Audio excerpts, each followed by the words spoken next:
What's up, y'all? Underneath the Jeep WJ Grady today, and I gotta pull that bad boy out. Yay! Fuel filter replacement day. Got underneath there Got in the car last night to take off and head over to my sister's house for a little bit, and all I smelled was gas. Like, what the heck? Left a big old puddle, got underneath there, and it's just spraying out like a hose. So it's time to replace it. I believe it's clogged. So, yay, this is what I get to do today. About to head to the store, get the replacement part. And, yeah. What's up, everybody? Welcome back. And, I'm not sure I'm going to be able to get all this on camera. But, there it is. I don't know if y'all can see. I got jack. Got the jack stand for safety. And there she is. So, kind of hard to get in the view. So what I think I'm gonna do, I'm gonna take it off. You gotta undo 2 bolts. Then the whole filter will drop down and make it a lot easier to unplug the connections. I don't know, I might try doing it from here. I think I can get that first one. That one with a pair of needle nose. I'm not gonna be able to hold the camera and do it at the same time. But I'll bring y'all back when I got something to show you. All right, stay tuned. All right, we back. So before we get everything done, check it out. New fuel filter. Matches up to the old fuel filter. Then we got a fuel catcher. There lasts. Hopefully it lasts. So we're gonna get this done. I'm gonna crawl underneath here and disconnect these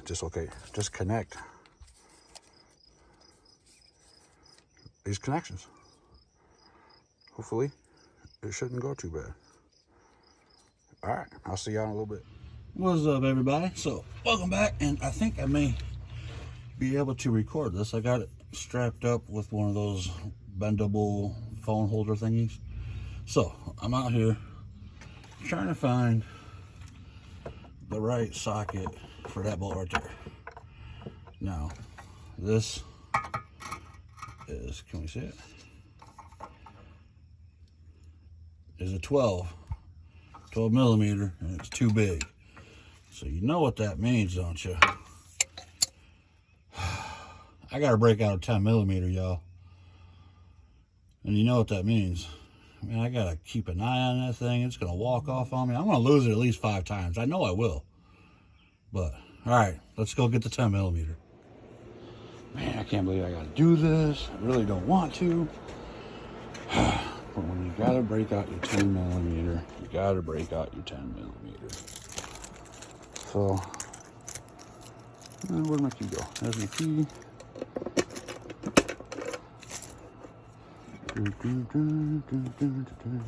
Can't believe I'm showing you all this, but this is the precautions you got to go through to keep your 10 millimeter locked up with a 9 millimeter.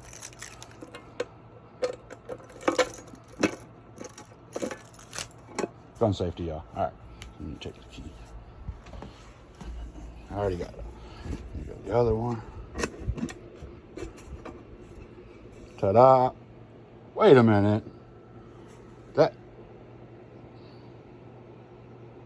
They did it again. See, look at that. Even locked up. They changed sizes on you. I can't believe it. All right, we got 10 millimeter here. Oh, there we go. All right. Did you change on me yet? Look at that. Still 10 millimeter. We're good to go. Lock them bad boys back up and keep them safe. So, one crucial, well, I guess not necessarily crucial, but one step you do want to do before you start taking off those fuel lines is find your fuel rail underneath your hood. Take this cap off, which hadn't been removed in a long time. There's a little rust, so I had to take some vice grips to it. Get you a towel, And it's just like releasing the air on a tire. Wait, y'all see that? And you just hit the little button. I may not have pressure, but yep, a little bit.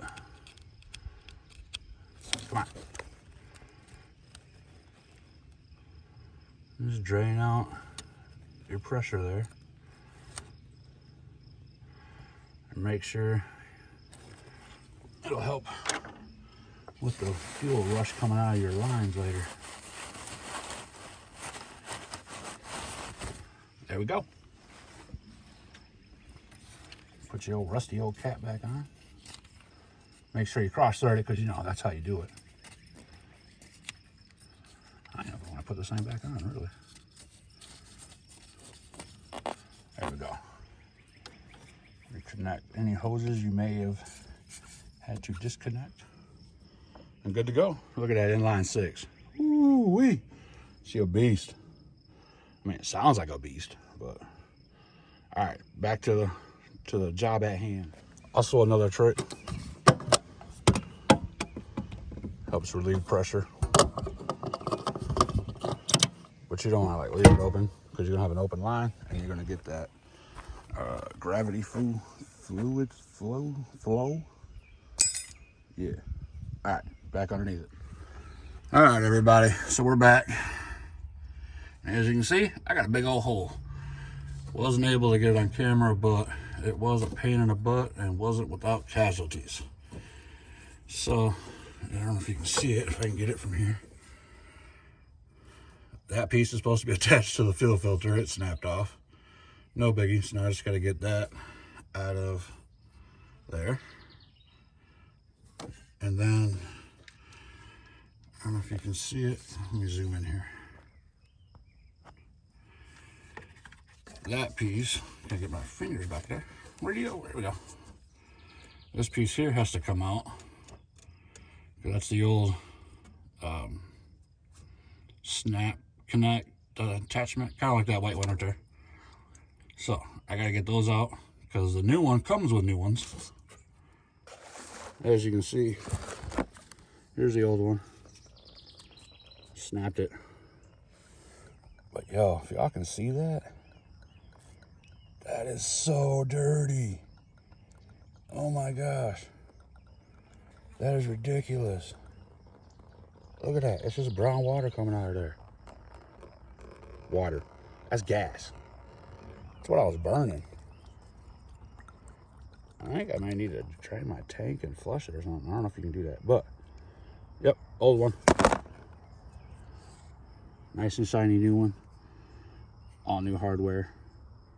Except for the bolts. I gotta reuse these old rusty old bolts. Part of me wants to go and get new ones. Part of me is like, just let them go. So, I'm gonna crawl back underneath there. I'm gonna try and get those other pieces off. Get this on. And I'll bring y'all back. Alright, everybody, so we are back on our Grady. And check it out. It is all hooked up. It is a pain in the butt. But it can be done in an hour or two, depending on skill, jacks, whatnot. But pretty much it was a lot simpler just to take the 2 bolts out first, and that way you had a little more room to work with these clamps on the fuel filter. You're supposed to just like clamp the 2 white pieces together. That's, you know, it releases the little clamping piece around the little circle part on the plastic, and you can pull it out. Of course, you know, that doesn't quite work all right, and they probably have a special tool for it, but you can get it done with just some needle nose. I did. It's a little bit of work. I wish I would have been able to get most of it on camera, but yeah, the back one, everybody said the back one was a pain in the butt, but really this guy here was a pain. And you got to watch out for these lines here. If you got these ones where they're like the hard plastic metal, I did bend it right here, and I think right there. So I don't know. I don't think it broke. It's kind of like when you break, or when you bend brake line, if anybody's ever done that, Yeah, it's kind of like that. So you're just kind of hoping it didn't actually crack. So I'm gonna try it. I'm gonna fire it up here in a second, and we'll see what happens. Yo, look at all the sediment that came out. This thing was brand new, and all that brown stuff came out of my gas line. All that rust. No, not this. That came out of the fuel filter bracket or dirt. That's extra dirt. But all that brown stuff was in my fuel.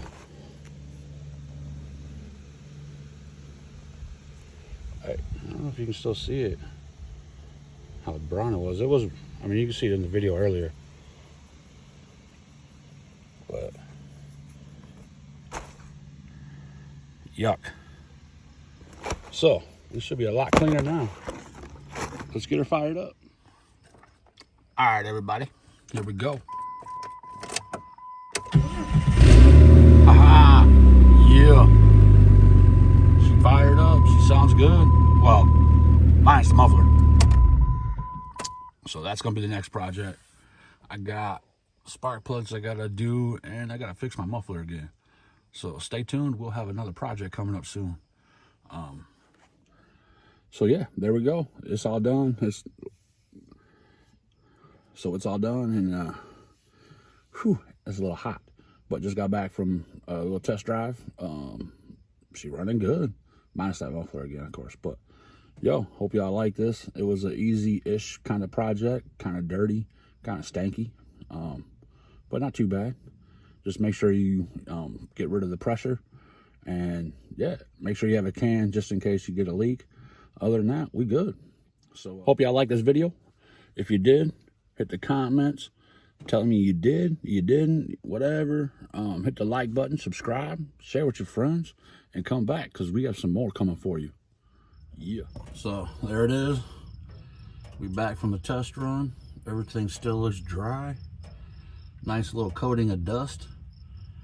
And yeah, she's ready for another 200,000 miles or whatever. I'm not sure exactly if that was the original one or not, but yep, there it is. Hope this helps somebody out there. It's an easy one. You really, I mean, if you want to take it to the shop, you can. You'll drop a couple $100, but it's fairly simple. 10mm socket and needle nose pliers really is all I've used, other than a jack and a jack stand to get the Jeep up in the air. But yeah, it's simple, man. So save you some money and do it yourself in the driveway. All right, y'all, stay tuned.